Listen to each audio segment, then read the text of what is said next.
The importance of content in SEO.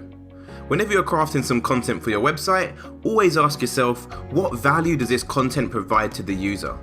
Google's main goal is to provide useful and relevant results to the user. As a result, Google's algorithm analyzes millions of search results and it returns a website which it believes answers a query the best. For example, if someone searches for wireless headphones, Google is going to return websites that all talk about wireless headphones or that sell wireless headphones on them. As you can imagine, there's going to be quite a few websites all talking about wireless headphones. However, if your website is one of the few websites that has extremely high content on it, such as no spelling errors, perfect grammar, your content is formatted correctly, then it's more likely that Google will return your site to the user, which is aka high rankings. However, if your content is subpar, Google will not return your site to the user, which results in low rankings.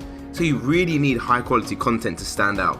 Now we understand the basics of content and just how important content is, in the next video I'm going to show you how you can come up with tons of content ideas for your website.